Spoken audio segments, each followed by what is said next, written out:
Good morning. And here we are again with a virtual service, but on behalf of Pastor Jim Mitchell and the session of Scots Kirk, I'd like to welcome you to this virtual service. I'm Dale Johannesmeyer, and I'm an elder here at Scots Kirk.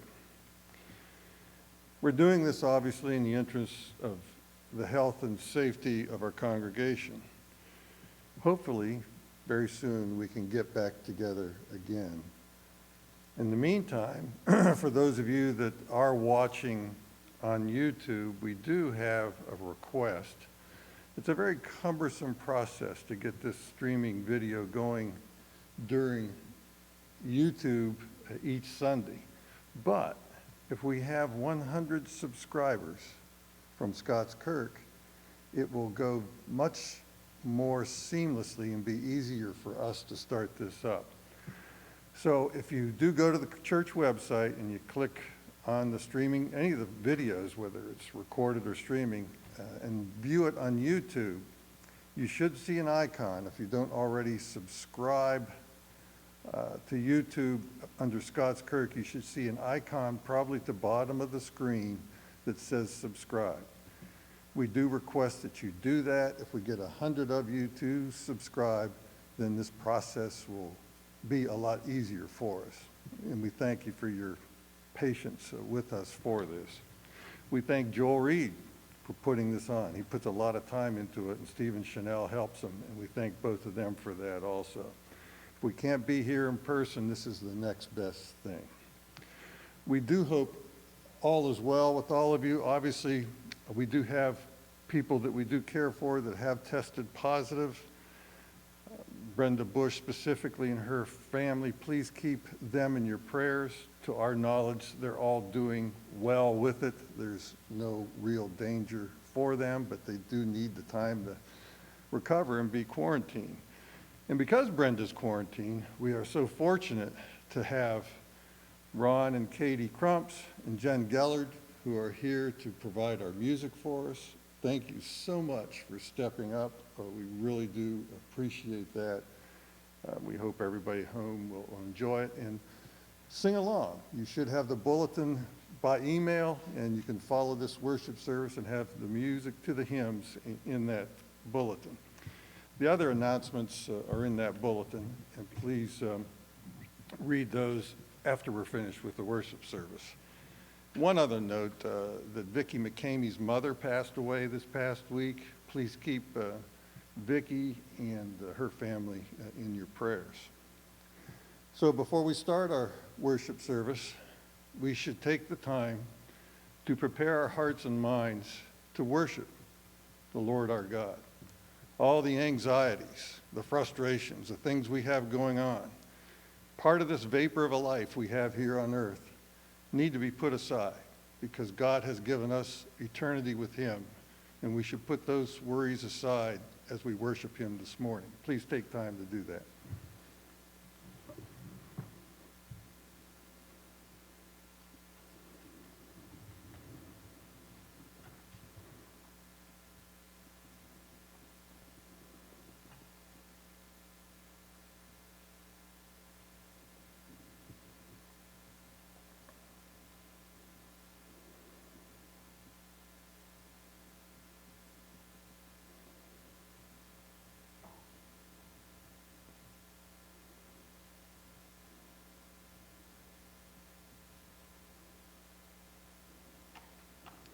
For our call to worship this morning, I will read from Isaiah chapter 40, verses 3 through 5.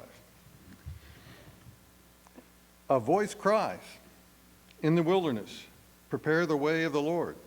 Make straight in the desert a highway for our God.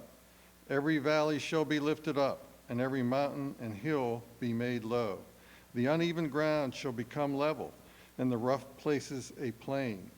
And the glory of the Lord shall be revealed, and all flesh shall see it together, for the mouth of the Lord has spoken." Praise God. Let us worship him. Our first hymn this morning is a hymn of Jesus Christ's birth. Thank you to Ron and Katie. Please stand at home and sing while shepherds watch their flocks. We're going to sing all 6 verses, so sing along joyfully at home.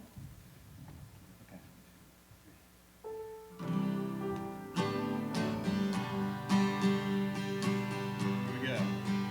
While shepherds watch their flocks by night, all seated on the ground, the angel of the Lord came down, and glory shone around, and glory shone around. Fear not, said he, for mighty dread had seized their troubled mind. Glad tidings of great joy I bring to you and all mankind, to you and all mankind. To you in David's town this day is born of David's line a Savior who is Christ the Lord, and this shall be the sign, and this shall be the sign.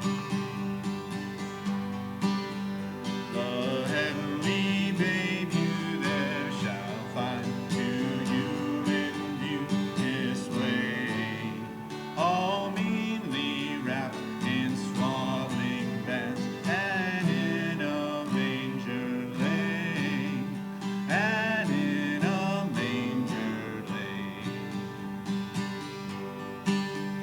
Thus spoke the seraph, and forthwith appeared a shining throng of angels praising God, who thus addressed their joyful song, addressed their joyful song. Last verse. All glory be to God on high, and to the earth be peace. Goodwill henceforth from heaven to man, begin and never cease. Begin and never cease. Amen.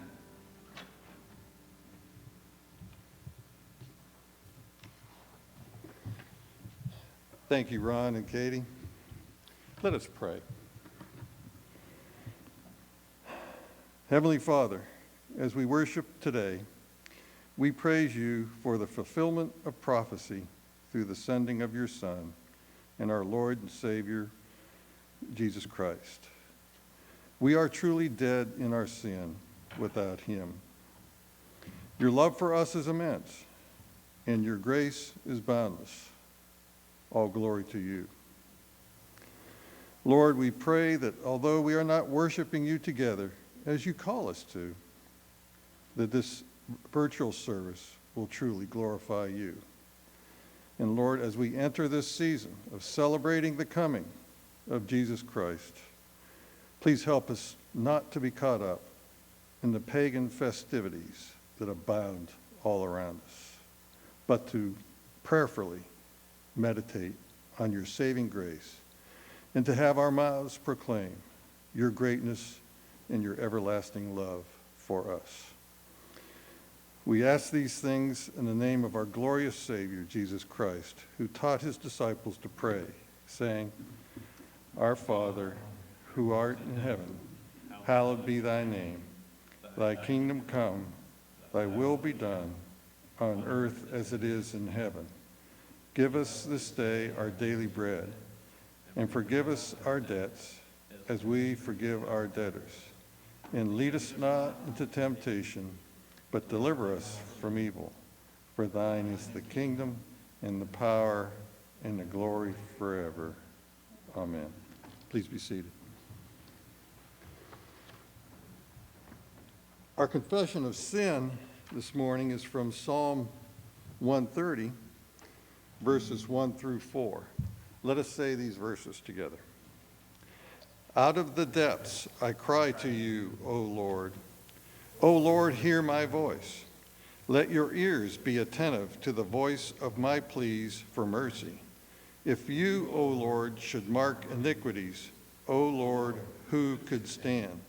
But with you there is forgiveness, that you may be feared. So let us now confess our sin silently to our Lord.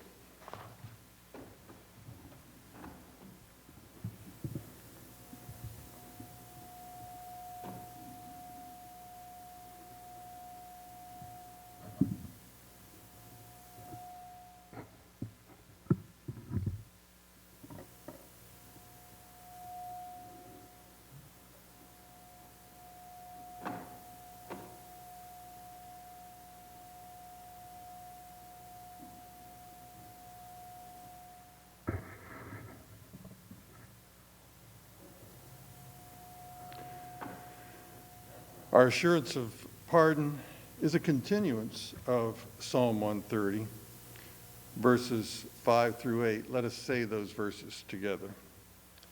I wait for the Lord, my soul waits, and in his word I hope.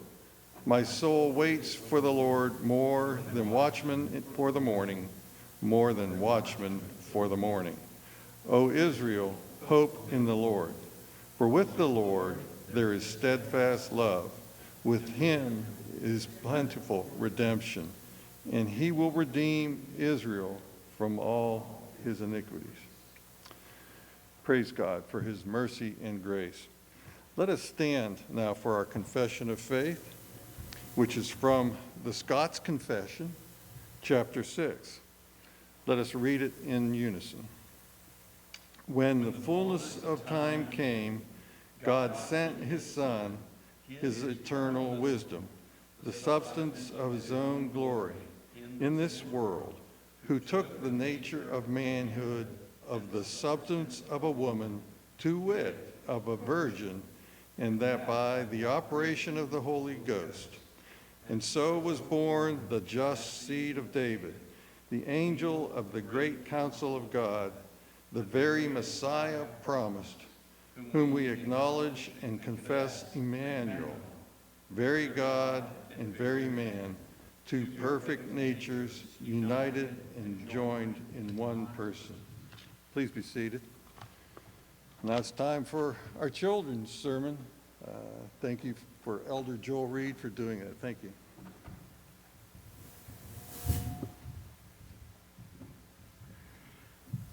Well, good morning. I want to talk to you today about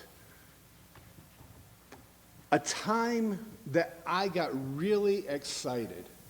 When I was a younger kid, we lived in Canada, and there was the Toronto Maple Leafs were one of the most popular hockey teams up there, especially since we lived in a town of about 900 in the province of Ontario. And they said for about a year that one of the star players of the Toronto Maple Leafs was going to come and was going to play with the softball team and was going to be there to sign autographs. I tell you, that year took about 15 years, it seemed like. Every day it was like, is this a day? Is this a day? And it's not. And you had to wait. Well, in our scripture reading today, we're going to hear about Mary being told that she is going to be the mother of the Messiah. And the Messiah had been the promised Redeemer of Israel for thousands of years. And she was told that she had been picked to be the mother of Jesus. Can you imagine how excited she was to know the Messiah is finally coming? Jesus is coming.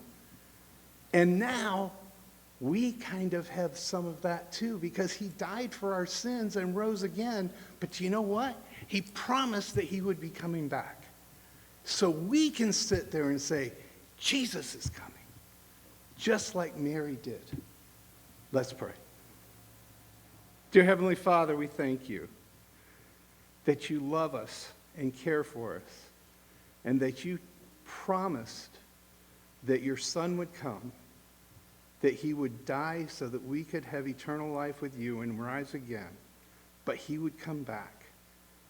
Father, remind us that we are yours, and we need to look forward to the day that Jesus returns.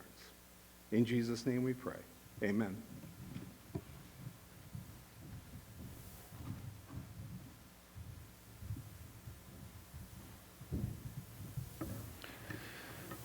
Thank you, Joel. Our scripture reading this morning is from Isaiah chapter 9, verses 2 through 7.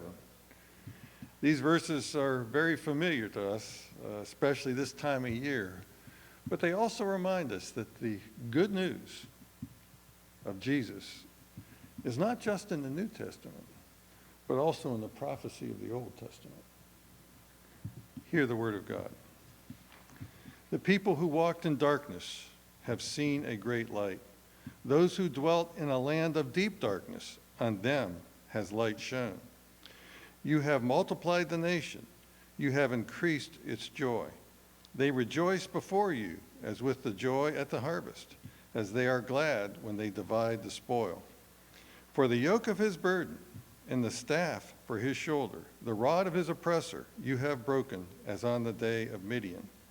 For every boot of the tramping warrior in battle tumult and every garment rolled in blood will be burned as fuel for the fire. For to us a child is born, to us a son is given, and the government shall be upon his shoulder, and his name shall be called Wonderful Counselor, Mighty God, Everlasting Father, Prince of Peace. Of the increase of his government and of the peace there will be no end. On the throne of David and over his kingdom, to establish it and to uphold it with justice and with righteousness from this time forth and forevermore. The zeal of the Lord of hosts will do this. The grass withers, the flower fades, but the word of our God shall stand forever. Amen.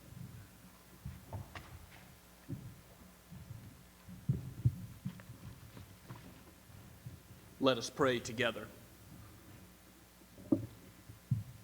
O Lord, our Lord, how majestic is your name in all the earth.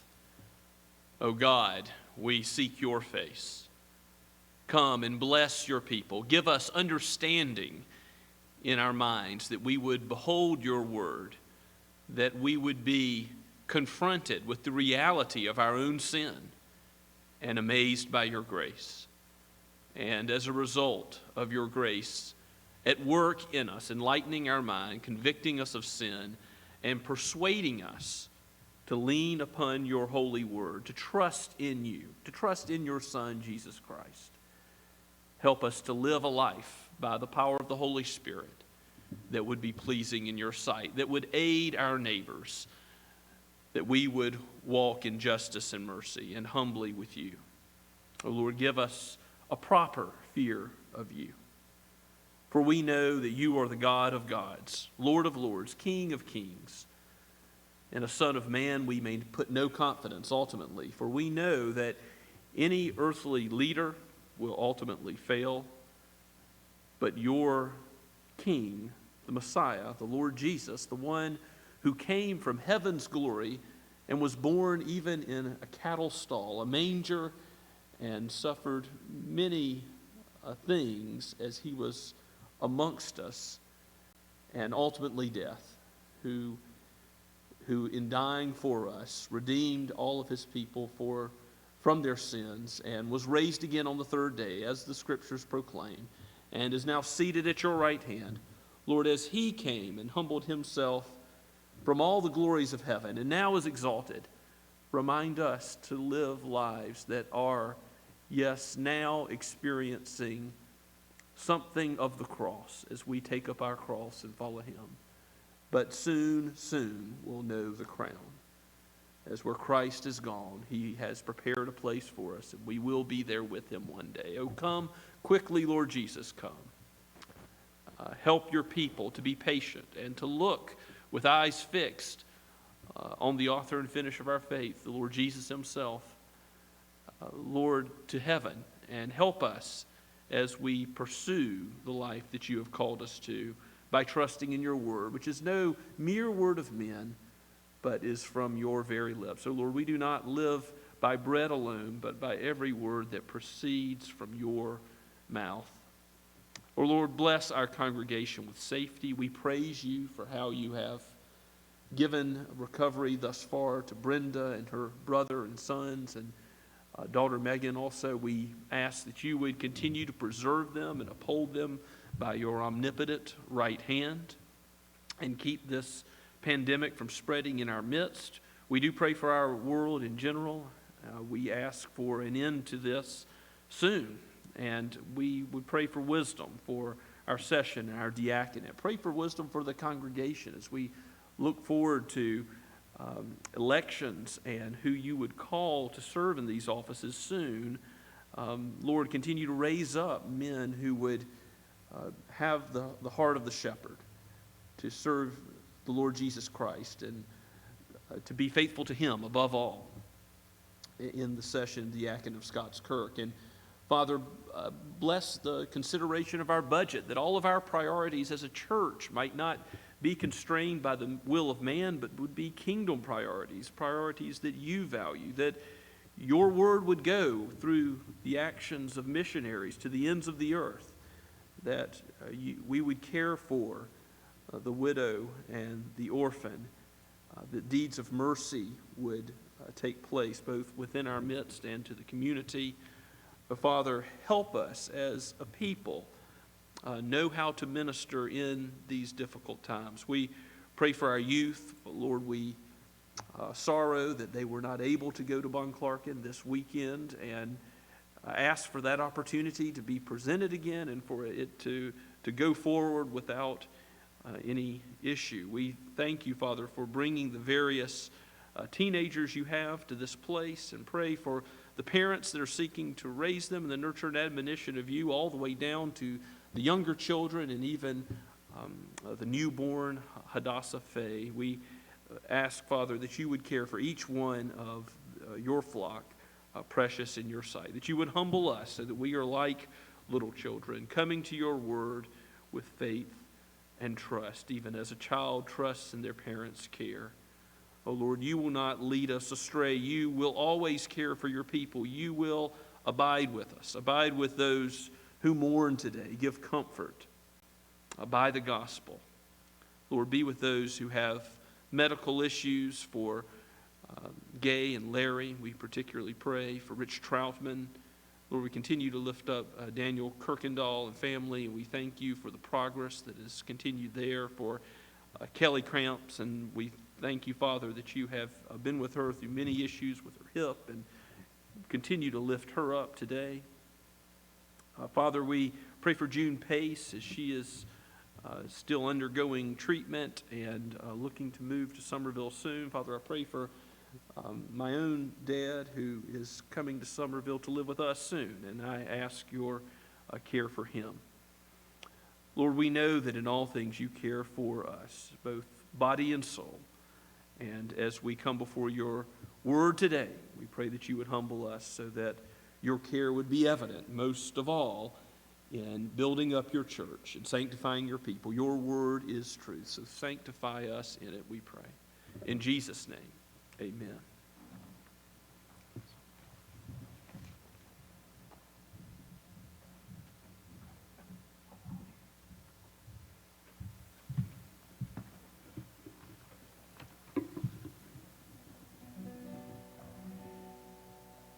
Mary, did you know that your baby boy would one day walk on water? Mary, did you know that your baby boy would save our sons and daughters? Did you know that your baby boy has come to make you new? This child that you've delivered will soon deliver you.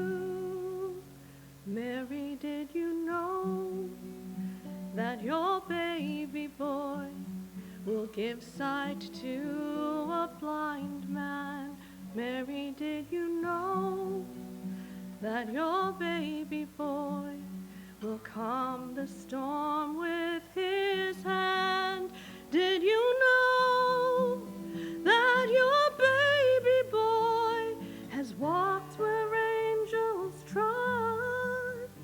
When you kiss your little baby, you've kissed the face of God.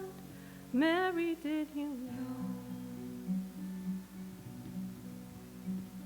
The blind will see, the deaf will hear, the dead will live again. The lame will leap, the dumb will speak, the praises of the Lamb. Mary, did you know that your baby boy is Lord of all creation? Mary, did you know that your baby boy would one day rule the nations? Did you know that your baby boy is heaven's perfect lamb? That sleeping child you're holding is the great I am.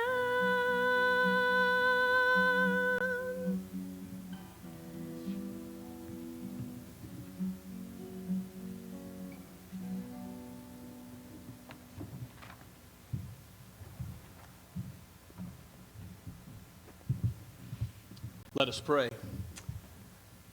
O Father, Son, Holy Spirit, you who were and are will be to come, we thank you, Father, that your eternity and your wisdom and your might and your kingly power are known amongst us. For Jesus Christ, the great I Am, has come and he has dwelt with men, and we have been engrafted into him. We have Christ in us, the hope of glory. So use our lives as we are to walk by the Spirit and to live as Christ is the vine and we are the branches. Aid us, Lord, in singing your praises. Open our mouths, loose our tongues to magnify your great name in all that we do. Bless these tithes and offerings to the end of your glory, we pray. In Jesus' name, amen. Should we sing the doxology? Praise God from whom all blessings flow. Praise him, all creatures here below. Praise him above ye heavenly hosts. Praise Father, Son, and Holy Ghost.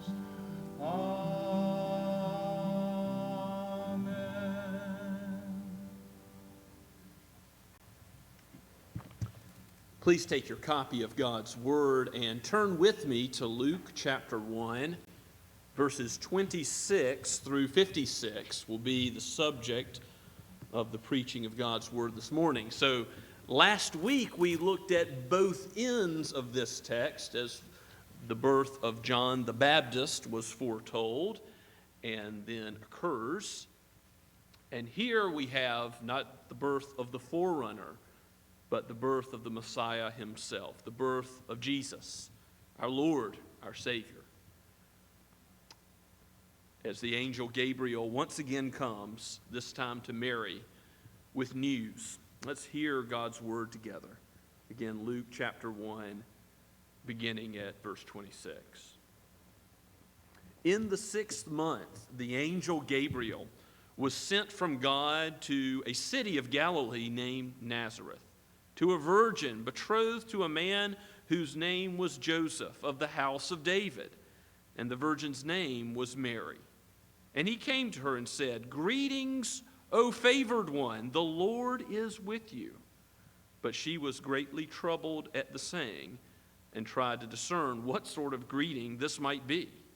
And the angel said to her, "Do not be afraid, Mary, for you have found favor with God. And behold, you will conceive in your womb and bear a son, and you shall call his name Jesus. He will be great and will be called the Son of the Most High. And the Lord God will give to him the throne of his father David. And he will reign over the house of Jacob forever. And of his kingdom there will be no end." And Mary said to the angel, "How will this be, since I am a virgin?" And the angel answered her, "The Holy Spirit will come upon you, and the power of the Most High will overshadow you.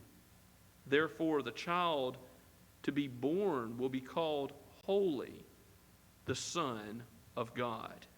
And behold, your relative Elizabeth in her old age has also conceived a son. And this is the 6th month with her who was called barren. For nothing will be impossible with God." And Mary said, "Behold, I am the servant of the Lord. Let it be to me according to your word." And the angel departed from her. In those days Mary arose and went with haste into the hill country to a town in Judah. And she entered the house of Zechariah and greeted Elizabeth. And when Elizabeth heard the greeting of Mary, the baby leaped in her womb. And Elizabeth was filled with the Holy Spirit, and she exclaimed with a loud cry, "Blessed are you among women, and blessed is the fruit of your womb. And why is this granted to me, that the mother of my Lord should come to me? For behold, when the sound of your greeting came to my ears, the baby in my womb leaped for joy. And blessed is she who believed that there would be a fulfillment of what was spoken to her from the Lord." And Mary said, "My soul magnifies the Lord, and my spirit rejoices in God my Savior. For he has looked on the humble estate of his servant. For behold, from now on all generations will call me blessed. For he who is mighty has done great things for me, and holy is his name. And his mercy is for those who fear him from generation to generation. He has shown strength with his arm. He has scattered the proud in the thoughts of their hearts. He has brought down the mighty from their thrones and exalted those of humble estate. He has filled the hungry with good things, and the rich he has sent away empty. He has helped his servant Israel in remembrance of his mercy, as he spoke to our fathers, to Abraham, and to his offspring forever." And Mary remained with her about 3 months and returned to her home. Let us pray together and ask God for his help. O Most High, give us your Spirit today, that we might know the Son of God and know him more truly, as he really is, the God-man, the Lord of glory, who came to be born in order to die, to give up his life as a ransom for many. For we pray all this in Jesus' holy name. Amen. Hail Mary. Those words in the King James Version are what Gabriel said to Mary. Not what we are to say, certainly not a prayer. But as Protestants, it can be difficult to understand exactly how we're to view Mary. We don't want too high of a view of her, to think that she was sinless. It's far from the case. Even the Magnificat, the words that begin in verse 46 of Mary's song that say, "My soul magnifies the Lord," that comes from the Latin phrase for magnifying the Lord. My soul magnifies the Lord. She is magnifying God, not herself. And it's clear that she knows her own sin, as it also proclaims, "My spirit rejoices in God, my Savior." Mary has humbled herself and knows her own need, and therefore trusts in this one who will deliver her, Jesus, the Lord of glory. Now, it's interesting that in our text today, the angel Gabriel reveals that Jesus is the Son of the Most High, the Son of God, that he will be divine, that he will be God of God, very God of very God, light of light, and yet at the same time, he will be born of a woman. He will be born of the Virgin Mary. Mary was already betrothed to Joseph. She doesn't know how this will be accomplished, but she asks. And unlike Zechariah, who wants a sign, you remember what happened to Zechariah when he asked for a sign to know that the angel Gabriel's words are true. And the angel Gabriel says, I stand in the presence of God. Here's your sign. You won't speak again until the day when it's accomplished. But with Mary, she believes the angel's word. And she says, so be it to be according to your word. And she lives by faith in response to the message and opens her mouth in praise and praises God. So this greeting that the angel gives, if you go back to the beginning of our text, where Gabriel comes to the city of Galilee, to Nazareth, to Mary, it says in verse 28, greetings, O favored one. Perhaps your version, again, if you have the older language, says, Hail Mary. This is the angel's words to her. And even though the angel says, the Lord is with you, how does she react? The same as Zechariah. Her initial reaction is the natural reaction of this mighty warrior of God, Gabriel, coming before her. Fear. She doesn't know what kind of greeting this is. Look at verse 29. She was greatly troubled at the saying, greatly troubled, and tried to discern what sort of greeting this may be. The angel said to her, do not be afraid. Why? Good news. Even as Zechariah got good news, here is great news of good tidings, of great joy that will be to all people. Here is the Lord who will save from sins, Jesus being born of Mary. The angel says to her, verse 30, do not be afraid, for you have found favor with God. Not that Mary had merited this favor, but God has bestowed it. God has given Mary favor. And behold, you will conceive in your womb and bear a son, and you shall call his name Jesus. Now this is equivalent, this Greek name Jesus is equivalent to the Hebrew name Yeshua or Joshua. And it's interesting just to see that connection, because when you read about Joshua in the Pentateuch and you see how God uses him to save Israel, it means the Lord saves, Yahweh saves. Here, what is the name of Mary's son to be? The Lord saves. Yahweh, the God of Israel, the God of Abraham, Isaac, and Jacob, saves. Something of the gospel is already being proclaimed, even before Jesus comes out of the womb, in simply his name being given as Jesus by Gabriel's command.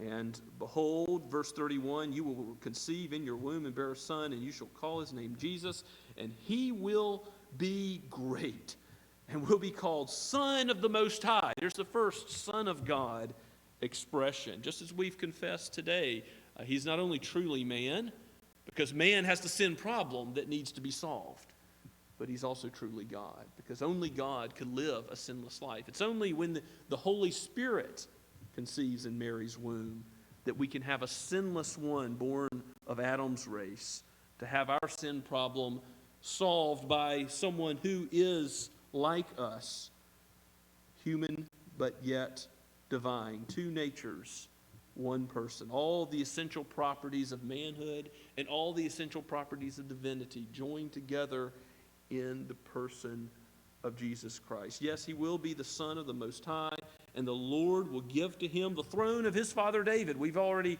mentioned how important it was that the Messiah be born of David's line. Well, here is explicitly given that he will be related to David's line. Yes, he will reign over the house of Jacob. How long? Will he have a lengthy kingship? Will he be like Uzziah? No, he will reign over the throne of Jacob forever, and of his kingdom there will be no end. You know, it's important to be reminded of this truth, regardless of who's in power, regardless of who the president is, which party's in control of Congress, or who sits on the Supreme Court, whether there's fraud and corruption in the political machinations that are all around us. Here we have the truth that Jesus' kingdom goes on forever. And that if we are among Jesus' people, we will share in his reign forever. This can give confidence to God's people in turbulent times. Even when the worst things in history have occurred, when God's people have suffered and been killed, they have known, and we still know, that Jesus reigns, and he will take us to live with him in victory forever. That's the whole purpose of seeing ahead to the book of Revelation and seeing how Jesus comes and conquers Satan and death and sin. Why did he come to earth in the first place? Why did he leave the glories of heaven to go into Mary's womb, to be born in the humble situation, as we'll see, of the cattle stall, to live a life of a poor person, and to eventually suffer and to die, culminating in the cross where he bore the sins of his people. Why did Jesus do all this? He did it not for his own sin, but for ours. He came to redeem. He is the God-man, and this was his purpose from the very beginning, that Yahweh should save from sins. He will reign over a kingdom forever. Because of his humiliation, he will be exalted, and every tongue will confess his greatness. Every knee will bow and before the King of Kings one day. So Mary, in responding to the angel, does ask, how will this be? Because I am a virgin. She has never known a man. She would have been ashamed in Israel's society, being with child, being pregnant without having a husband, even though she's betrothed. It was before the wedding, and she's just wondering how are these things are going to come? How is this going to come about? And the angel gives her a response, gives her the outline of the miracle of the virgin birth. Well, the Holy Spirit will come upon you. The Father is not Joseph or any man. The Father is God himself, the Holy Spirit, and the power of the Most High will overshadow you. Therefore, the child to be born will be called holy, and holy in the ultimate sense, blameless to the uttermost, because he is of the Holy Spirit and is therefore the Son of God. The end of verse 35. And behold, your relative Elizabeth, in her old age, is also conceived in a son. And we'll see a little bit more about John the Baptist, even in the womb, leaping for joy in the presence of Jesus, the Messiah. And nothing is impossible for God, is the upshot that Mary is told. Because God has spoken this whole world into existence, because he has arranged all of the molecules in their place and sustains them all out of nothing, is he able to arrange molecules in her womb? Of course. Is he able by his power to produce in her this promised child of the gospel covenant fulfillment? Yes. He's the God who's done all things, and certainly interacting with this aspect of his creation to bring about his most important purpose, the redemption of his elect, is within his power and his will. And so Mary says in verse 38, and I want you to look at her response, behold, I am the servant of the Lord. Let it be to me according to your word. And the angel departed from her. That was a good response.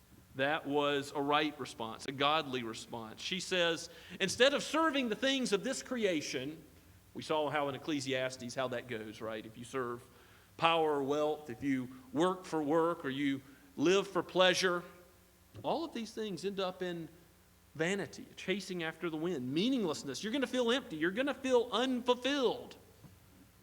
But here is Mary saying, I'm going to serve the glory of God. I'm going to be his servant and trust in his word.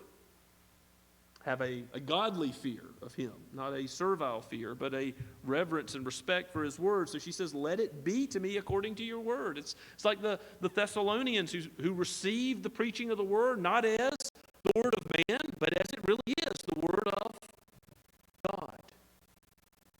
We are to begin down the path of wisdom. It must begin with the fear of the Lord, to serve him in all that we do.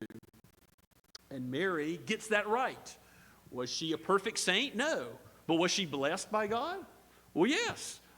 She was blessed. The blessed Virgin Mary, absolutely, because blessed are those who mourn over their sin. Blessed are those who are poor in spirit. As Jesus gives the Beatitudes, he tells us what a blessed person is. And there's someone like Mary who knows their own need, knows they need a Savior, and they bless God because of his grace shown upon them, his grace imparted to them. For her to trust in God's word, to know that this is all possible, shows in that song that the question is asked, Mary, did you know all these things about Christ to come? And she definitely is going to see in more fullness all these truths, and I suspect she and we will all be learning more about Christ for all eternity. We'll be learning more about what it means that the great I Am became part of his own creation for all of eternity. This is a wondrous miracle that we can't plumb the depths of. But she knew something of it. She understood. She grasped a hold of the truth that the angel Gabriel brought to her, and she said, I believe it. So let it be to me according to your word. And that is the response of faith. If we want to be blessed, to be called a saint, a holy one of God, it is the same for us to believe his word. And that's why the Apostle Paul and New Testament epistles in general that begin by being addressed to the saints really apply to us. We understand that when God addresses us, he addresses us not in our own holiness, but in the holiness of Christ. As the Holy One of Israel has come, how are we to be made holy? How are we to have our sin addressed? Not through anything we do, not through our own good works, certainly not through the good works of any other saint. We need not appeal to Mary or anyone else. We appeal to God himself to cleanse us from our sin in Christ. And by his righteousness, we're set free from the penalty of sin, by the wrath that came on Jesus on the cross. When he said, my God, why have you forsaken me?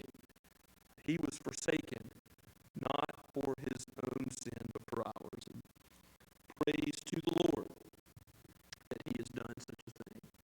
That's really what Mary shows her confidence in God's word in the Magnifies. She praises God because she is confident already that he's going to do what he promised, that his message is true. She has a rich knowledge of the Old Testament. Her Bible is in her mind as she goes through this psalm. You might look at a few places with me briefly. Psalm 113, first of all, just to get there's several psalms that are quoted. Isaiah, the prophet, even Job. But Psalm 113, I think you'll see the similarity to the Magnificat as we look at it together. This has a humiliation, exaltation theme. And that's actually one of the themes of Luke's gospel. But it's right here in Psalm 113, short psalm. We'll just read it together. Praise the Lord. Praise, O servants of the Lord. Praise the name of the Lord. Blessed be the name of the Lord from this time forth and forevermore. From the rising of the sun to its setting, the name of the Lord is to be praised. The Lord is high above all nations, and his glory above the heavens. Who is like the Lord our God, who is seated on high, who looks far down on the heavens and the earth? And here's the key phrase. He raises the poor from the dust, and lifts the needy from the ash heap, to make them sit with princes, with the princes of his people. He gives the barren woman a home, making her the joyous mother of children. Praise the Lord. Now, you'll also see the similarity of Mary's Magnificat to Hannah's prayer in 1 Samuel chapter 1. 1 Samuel 1 gives us the account of Samuel's birth and Hannah's response as he is given the barren woman a joyous occasion to have a child. And so Hannah prays in response to that. Of course, Samuel will later anoint Israel's first king. He's used mightily in redemptive history. And so as Mary has this unique place in redemptive history of the Son of God to be born through her, she thinks about all these psalms that she knows, that she's hidden in her heart, and Hannah's situation, and incorporates these things into her own prayer and song of praise. So listen to, we'll look at 1 Samuel chapter 2 at the prayer of Hannah. Hannah prays and says, "My heart exults in the Lord. My strength is exalted in the Lord. My mouth derides my enemies because I rejoice in your salvation. There is none holy like the Lord. There is none beside you. There is no rock like our God. Talk no more so very proudly. Let not arrogance come from your mouth, for the Lord is a God of knowledge, and by him actions are weighed. The bows of the mighty are broken, but the feeble bind on strength. Those who are full have hired themselves out for bread, and those who are hungry have ceased to hunger. The barren has borne 7, but she who has many children is forlorn. The Lord kills, and the Lord brings to life. He brings down to Sheol and raises up. The Lord makes poor and makes rich. He brings low, and he exalts. He raises up the dust from the poor and lifts the needy from the ash heap to make them sit with princes and inherit a seat of honor. For the pillars of the earth are the Lord's, and on them he has set the world. He will guard the feet of his faithful ones, but the wicked shall be cut off in darkness. For not by might shall a man prevail. The adversaries of the Lord shall be broken to pieces. Against them he will thunder in heaven. The Lord will judge the ends of the earth. He will give strength to his king and exalt the power of his anointed."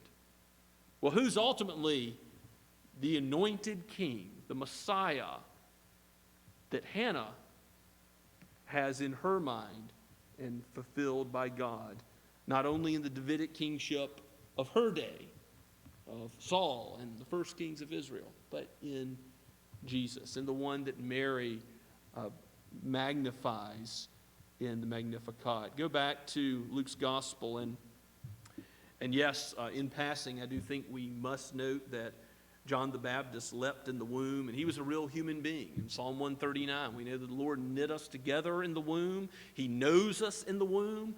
We are precious to him, not a blob of tissue, but we are human beings made in the image of God in the womb, and that John the Baptist would leap in joy in that situation when Mary visits Elizabeth.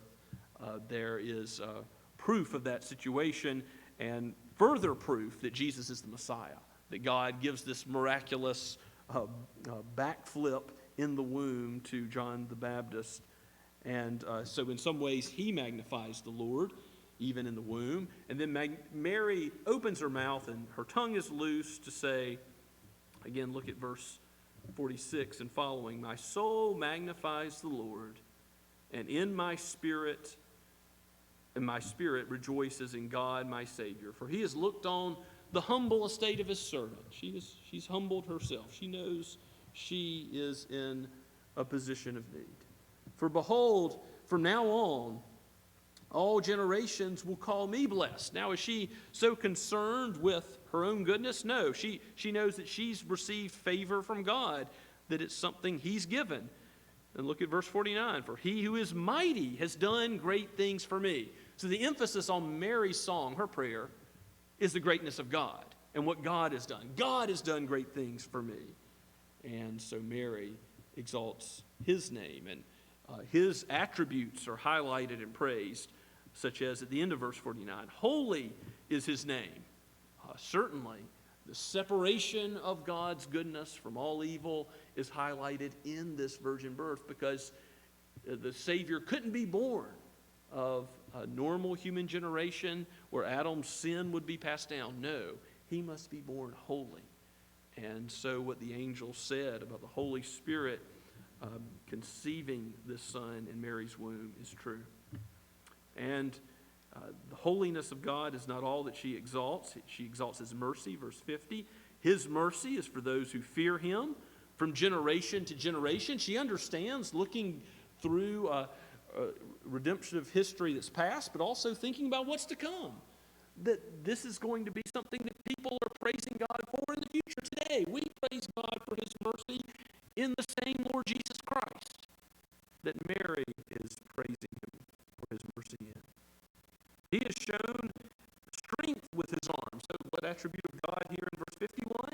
His power, his might. He has scattered the proud of their thoughts. Here's that humiliation exaltation scheme coming in that's related to Psalm 113 and 1 Samuel 2. He scattered the proud and the thoughts of their hearts. He has brought down the mighty from their thrones. The first will be last. The last will be first. Many who are great in this world will be humbled, but those who will humble themselves and bow the knee to Jesus, the Messiah King, will be exalted. He has brought down the mighty from their thrones and exalted those of humble estate. He has filled the hungry with good things, and the rich he has sent away empty. He has helped his servant Israel in remembrance of his mercy, faithfulness to his covenant promises, another attribute of God highlighted here. As he spoke to our fathers, to Abraham, and to his offspring forever, how will all nations, all peoples, all tongues and tribes be blessed? Through Abraham's seed, through Jesus. And it says that Mary remained with Elizabeth for 3 months and returned home. You see, as she ends her song, that this application that I think we may not miss today, that regardless of how much wealth we have, how much worldly prestige, what secures our home in heaven is that we would humble ourselves, confess our sin, and cling to Jesus, and to not put our hope in any other thing. There will be a time where all other things are stripped away from us as death levels all. Which are you, the humble one who will be exalted one day? Or are you exalting and arrogant now? Are you exalting yourself now and thinking that you have what it takes to stand before God's throne? No, do not be mistaken. God is holy, holy, holy, holy is the Lord God Almighty, who was and who is to come. The angels sing this and proclaim it incessantly so that we would know this is not a God to be trifled with. God must be approached through Jesus Christ. He is the way, the truth, and the life. There is no other way to come before the Father's throne in prayer and worship, and on the day of our death. We are to enter his presence. It must be with clean hands and pure heart, which only Jesus has. Only Jesus has what it takes morally to come before God's presence. He is the blessed man. And if we are to be blessed, we must be in him. Why did Mary stay with Elizabeth for a time before she returns home? Well, this would be speculation because the text doesn't clearly tell us. But they both received quite a miracle, haven't they? Both received a message from Gabriel. They both received a word from God himself through his messenger, the angel. And they're no doubt enjoying fellowship and reflecting on these promises that are made. I suppose they're encouraging one another. They're building one another up to live the life of faith that they're called to.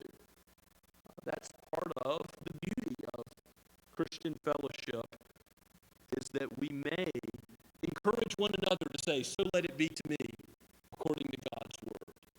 I'm going to trust in this. Let me help you, brother or sister, to live your life and trust in God's word too. When you know another believer is struggling, personal situation, loss of a job, loss of a loved one, difficult circumstances in marriage with a child, with a parent, we need encouragement from God's word.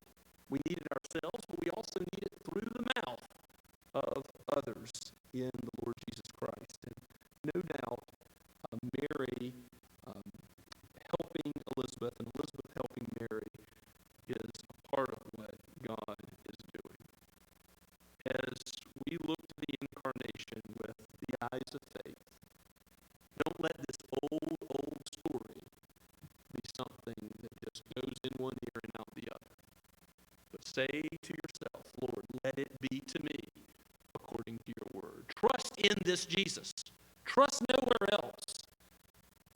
And if that's true, if your heavenly home is due to Jesus' work, if your trust is in him, what will that mean for you now? Well, it'll mean you're like Mary, magnifying him. You want to sing his praises. The glory of God is on your mind. You want to worship God. It's a priority for you. It's a priority for your family. That will flare out into how you relate to your neighbors. Because you're not thinking about running after the things that the world runs after as the purpose of life. You're thinking, how can I get people to know this Jesus? How can I show people the mercy of Jesus? How can I speak about this gospel? Lord, give me opportunities. There's some opportunities you may only get this time of year with gatherings with friends, neighbors, family. Think about those opportunities. Use them wisely. Redeem the time to speak about the gospel. And don't speak about the gospel and live otherwise, but live in a way that accords with the gospel. Humbly serve one another as you're cleaning up that Christmas meal. Help out as you're relating to your neighbors. Don't be short with them, harsh, but go the extra mile to show them your love, because you are loved by Christ, the Savior that Yahweh is used to redeem sinners from sin. Let's pray together.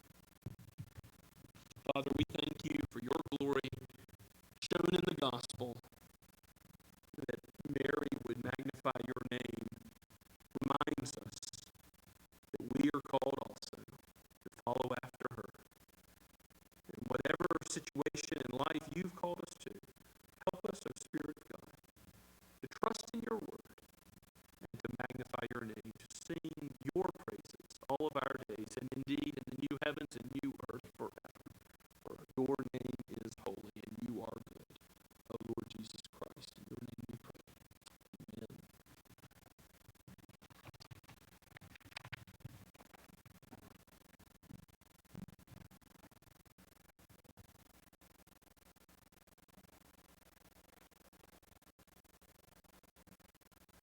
Well, as the angels sang in praise to God at the announcement of the birth of Christ, let's sing together. Let's stand and sing angels from the realms of glory.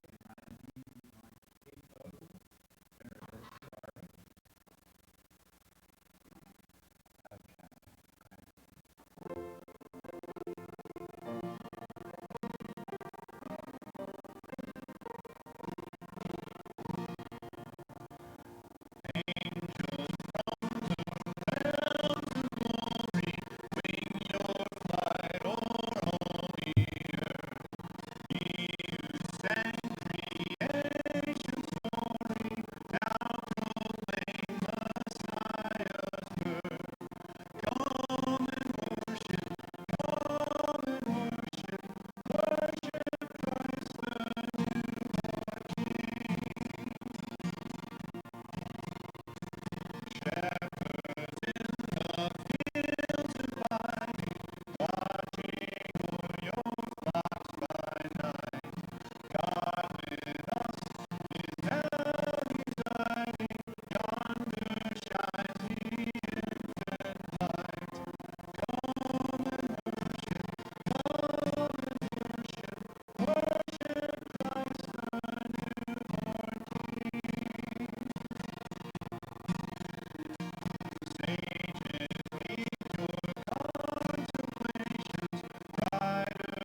go with God's blessing.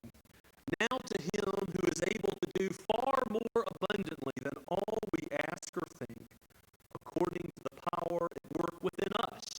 To him be the glory in the church and in Christ Jesus